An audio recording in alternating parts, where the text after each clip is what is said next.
అభివృద్ధి, ఎన్నికల హామీల అమలు నిరంతర ప్రక్రియ. ఒకవేళ ఏం మాట్లాడుతారని ఇళ్ల నిర్మాణం జరగదు, అప్లికేషన్ల ప్రక్రియ కొనసాగుతా ఉంది. ఇల్లు నిర్మిస్తాం, క్యాల్కులేషన్ బోర్డులో ప్రతి ఒక్కరికి ఇళ్ల నిర్మాణాలకు ఇస్తాం. మేము డబల్ బెడ్రూమ్ లెక్క అల్లుడ తేడా అనుకుంటారు, కోళ్ళేడ కమ్ముతారు, మేకలేడ కట్టేస్తారు అంటలే. 5 లక్షలతో ఇల్లు ఇస్తాం. ఇలా హౌసింగ్ డిపార్ట్మెంట్ అర్జీ చేసిన ఇతరత్ర ఇంజనీరింగ్ శాఖల ద్వారా నిర్మాణం చేపట్టాలి, ఎంపిక ప్రక్రియ హౌసింగ్ డిపార్ట్మెంట్ తీసుకున్నారనేటువంటి ఆలోచన చేస్తూ ఉంటుంటే, ఇతరత్ర విధంగా పారదర్శకంగా ఎంపిక డాటా ఎంట్రీ తర్వాత 60 నుండి వాళ్ళందరినీ ఎక్కడెక్కడైతే అప్లికేషన్ తీసుకున్నాం అక్కడే ప్రదర్శింపజేసి ఇంకా ఏదైనా మిస్ అయితే తీసుకోవడానికి సానుకూల వాతావరణం ఇచ్చేటువంటి ఒక సానుకూల వాతావరణాన్ని ప్రభుత్వం తీసుకోబోతుంటే ఎందుకు తొందర పెడుతున్నారు? అన్నగారు ఎప్పుడైనా రేపటికి 9వ తేదీ 30 రోజులు అవుతుంటే ఎందుకు తొందర పెడుతున్నారు అర్థమవుతుంది.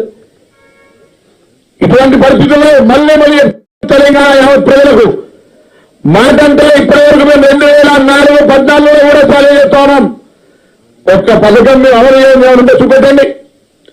ఇలా మీ 50 పథకాలు పథకం అదే కాకుండా మీరు మీ నిర్వాహకం వల్ల పాపం ఆఖరికి ఒక చిన్న మన ప్రజావాణిలో కూర్చుంటే మైన్స్ డిపార్ట్మెంట్ లో నడుపుతున్నటువంటి ట్యాక్సీ హైర్ వెహికల్స్ పైసలు వేయలేదు. ఆ డైరెక్టర్ మైన్స్ కాత్యాయని గారికి ఫోన్ చేస్తే సార్ 2 సంవత్సరాల నుంచి పైసలు ఇస్తలేరు వీళ్ళని చెప్తా ఉన్నారు. స్ట్రైక్ చేస్తా ఉంటారు. రోజు తింటే కష్టపడితేనే తినే బతుకున్నట్టు వాళ్ళ పైసలు వేల టోకెన్లు కోట్ల రూపాయలు అప్పుడుండి, అది ఒక ఇరిగేషనే కాదు చిన్న వాళ్ళకు కోట్ల రూపాయలు అప్పుండి ఈ రాష్ట్ర ప్రతిభను మంట ఒక గౌరవ మంట కలిపిన మీరు ఎలా కాంగ్రెస్ పార్టీని విమర్శ చేస్తే ఎట్లా?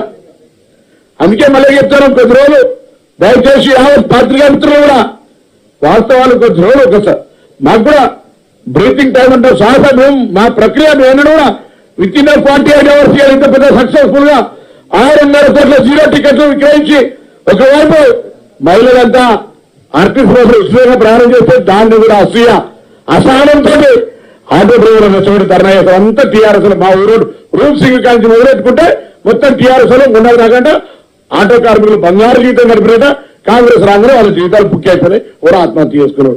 ఎంత దౌర్భాగ్యం! ఎవరన్నా తెలియకపోతే వీళ్ళే పంపి కాంగ్రెస్ పొందారు చచ్చిపోయారు చెప్పే కాడికి పరిస్థితి ఇది కదా. ఇలా మానసిక స్థితి ఆర్యాకు వచ్చింది. అలా నా టెర్రరిస్ట్ సమస్యలు పట్టుకోలే, నా ఎవరు ఉద్యోగాలే కాంట్రాక్ట్ వేసే అసలు లెక్క చెప్తే మొత్తం మిమ్మల్ని అందరూ ఓడి తిరగని పరిస్థితి ఇప్పటికీ. పోనీ ప్రజాస్వామ్యం అందరూ కూడా కాంగ్రెస్ అంటే ప్రజాస్వామ్యం విశ్వసించే పార్టీగా ఇవి మాట్లాడుతుంటే మా జిల్లా సభ్యులకు చిన్న ఉదాహరణ చెప్తా. డాక్టర్ కవంబర్ సత్యనారాయణ గారు, ఠాకూర్ గారు, సత్యాన్న ప్రకాశ్ అందరూ ఒక మైండ్ సెట్ అందరం కూడా పాజిటివ్ ఉంటాం. 31 డిసెంబర్ నాడు మా ఇద్దరికి రాఖీ కట్టిన జిల్లా మహిళా కాంగ్రెస్ సోదరి దానికి సంబంధించి కూడా ట్రోల్ చేసి టీఆర్ఎస్ ఏజెన్సీలో దాని ఒక ఇప్పటికి కూడా ఏడుస్తుంది, పాపం జరుగుతుంది కంపెనీలకు ఒక లేడీని అవమానపరిచి. నేను 32 రోజులు గిరిజన కోరిక అడుగుతున్నా కేటీఆర్ గారు.